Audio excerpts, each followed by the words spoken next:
America. It is now Saturday, July 20th, 2019. And everything's pretty much still the same. Trump's still a racist. Cops are still running around killing black people for no reason. And may as well just say all white people are racist. So I was going through my phone deleting different pictures, texts, videos, different files, some of which you probably have no desire to know what they were. Yes. Just trying to save up some space for new content. Y'all know how it is. But anyway, I stumbled across a video that I made, I believe it was about maybe a year ago now almost. Wow, time flies. But we were at an event, a TPUSA event, and there was a speaker by the name of Heather McDonald there. I don't know if you know who she is. She's an author, a political analyst, journalist, a lot of different accolades there. Anyway, she does a lot of, she's had written books and did different pieces on race, gender, policing, different things like that, and how it affects our society. A lot of her work has been featured in like New York Times, Washington Post, big publications like that. So it's very legit there. She has a lot of statistics and things to give on those different topics. So I stumbled across that video and I was thinking, I'm like, man, this stuff is still prevalent. It hasn't been that long. It's been about a year.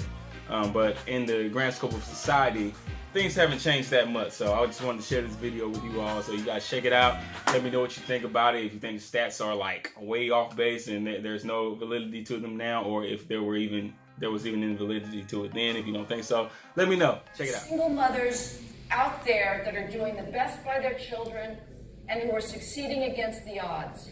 But the odds are against them. You've got twice as many resources. It's not just a question of money. That's the least important thing. You've got in-laws, you've got wisdom, you've got complementary child-rearing skills, and you've got a model of male behavior. But feminism has told us that fathers are an afterthought. We are waging, Me Too is waging a war on civilization. When you devalue males, things are going to come to a halt. Women are great, of course. I'm one of them, but frankly, they can also be a pain in the butt. A bunch of whining victims. We went through with the Kavanaugh hearings was beyond belief. Believe survivors? Are you kidding me? I'll believe facts.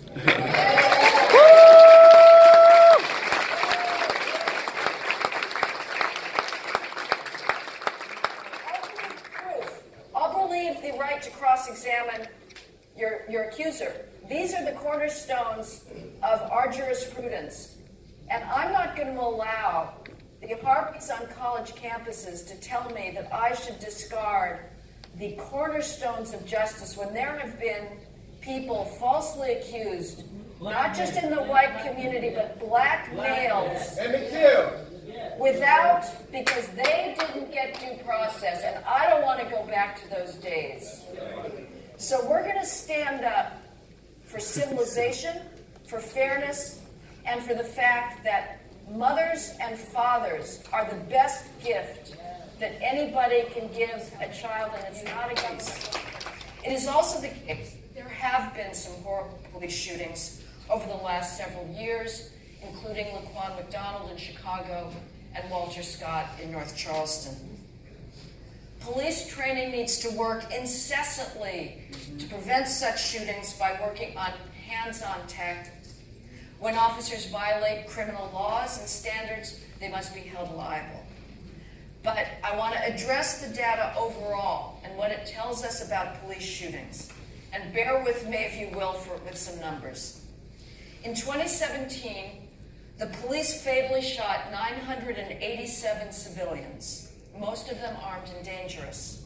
In 2015, the police shot 991. So we're averaging about 1,000 a year. Is that too many police fatalities? I don't know. And no activist has ever proposed what the proper or reasonable benchmark should be. Let's throw out some benchmarks. The police have about 385 million contacts with civilians a year, and they make about 11 million arrests.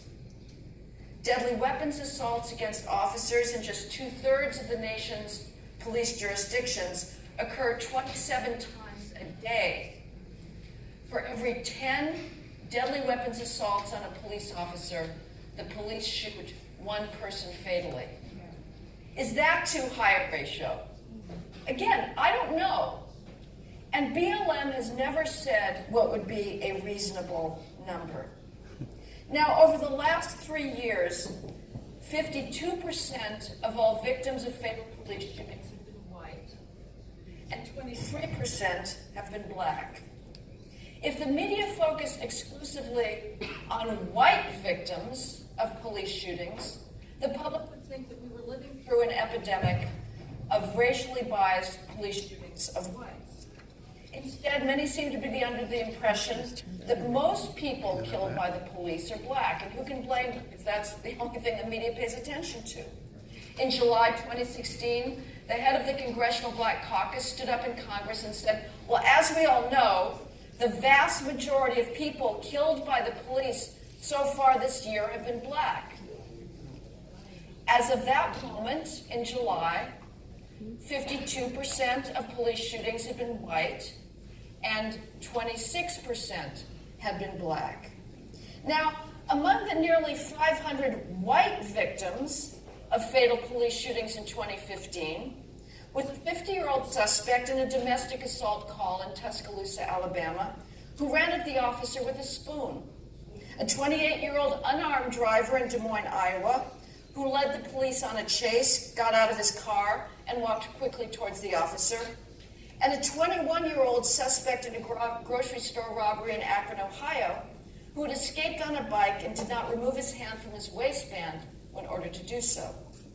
The public at large has never heard of their cases because they don't fit the prevailing narrative. Had the victims been black, there's a good chance we would have heard of them and added them to the roster of victims of police racism.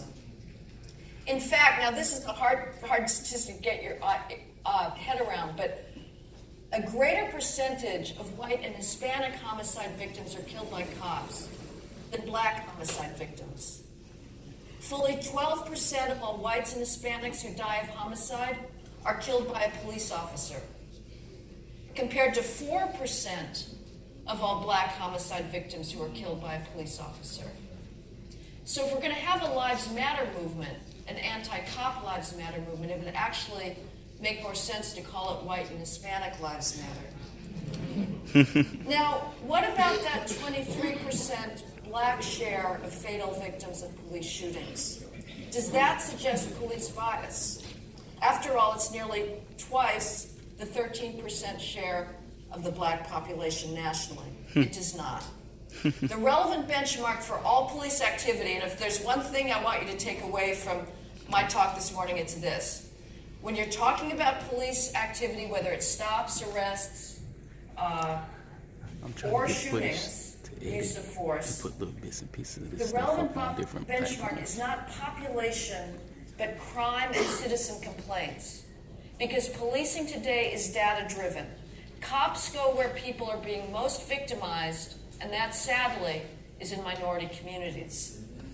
Blacks die of homicide at 6 times the rate of whites and Hispanics in this country.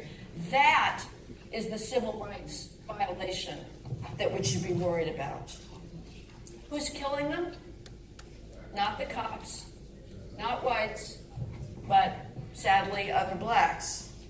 Blacks commit homicide at 8 times the rate of whites and Hispanics combined. This is not pleasant to talk about, but if the Black Lives Matter narrative is going to dominate, we're going to have to fight back with facts.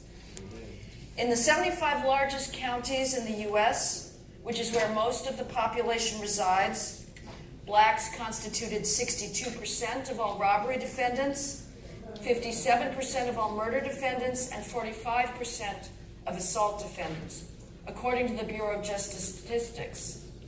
This is not to say that most blacks are criminals. They are most decidedly not. The majority of people in high crime areas are good, law-abiding, bourgeois citizens who want the best for their children, who are working, who are upholding the standards of this society. But the fact of the matter is, while most blacks are not criminals, a majority of violent street criminals are black for reasons that we can discuss later. Now, these disparities show up in every American city.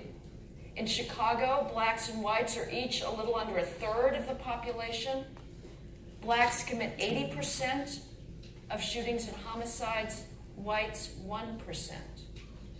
St. Louis is approximately 47% black and 47% white, but 100% of homicide suspects in 2017 were black.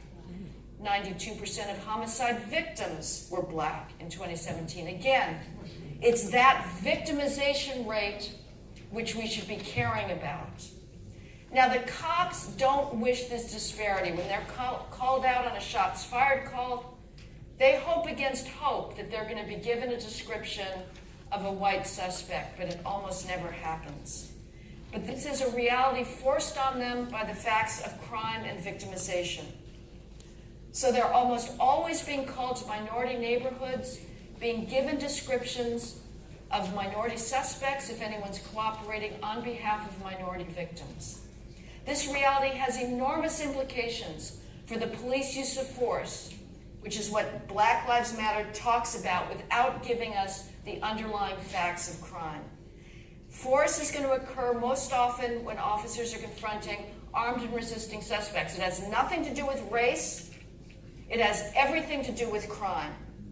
And these confrontations occur overwhelmingly in minority neighborhoods, but that is not a product of police bias. It's a fact of where cops are getting called to drive-by shootings. But however false the Black Lives Matter narrative, it has had an enormous impact on policing and crime. The media, politicians, and academia incessantly tell officers that they're racist to make proactive stops or to enforce low-level public order offenses in minority neighborhoods. As a result, officers are backing off just those activities. 72% of officers in a Pew poll from 2017 said that their department is doing much less of proactive stops. These are the types of stops that actually try to prevent crime before it happens. And it's not surprising that cops are backing off because policing is political. And if a vocal and influential segment of the society sends a message that certain types of enforcement are illegitimate, cops are going to respond. They're human.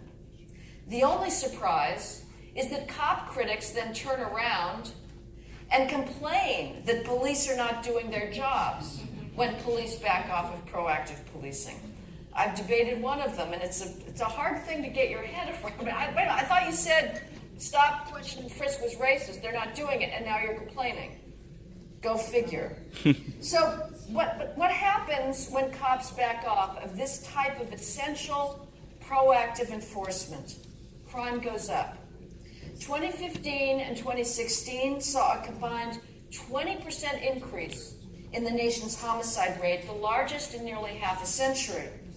I have called this dual phenomenon of depolicing of officers backing off of crime and the resulting crime increase, backing off of policing and the resulting crime increase, the Ferguson effect. Now, who were the victims of this 2015 and 2016 crime increase, homicide increase? Overwhelmingly black. An additional 2,731 black males, that's nearly 3,000 black males were killed over those 2 years that would otherwise have been not killed had the 2014 rates stayed the same. As usual, there was not a peep of protest at this 3,000 additional black males who were killed by the Black Lives Matter movement.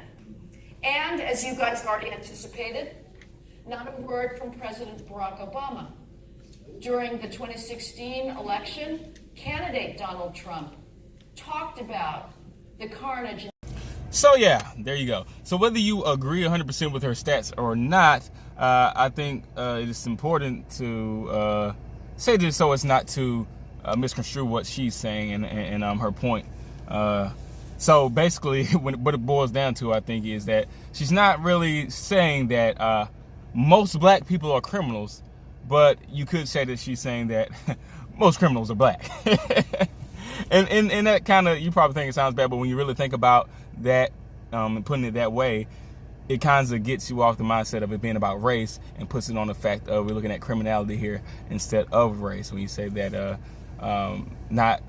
when you say that most black, not most black people are criminals, but most criminals, are black. So when you switch it around like that, just think about that. Look at it in the sense of criminality in the justice system versus just specifically on race. So anyway, whatever you think, like I said before, if you think her stats are bogus, you don't think there's any validity to it, let me know. Comment down below and let me know. Support us. We got the HB store there. Got our HB hats and our gear here. So check us out in the HB store on Teespring. Get our gear. Help support freedom, liberty. We love you guys. Thanks for watching. Continue to fight for the Constitution with these, so that hopefully and prayerfully we never have to use these. Deuces.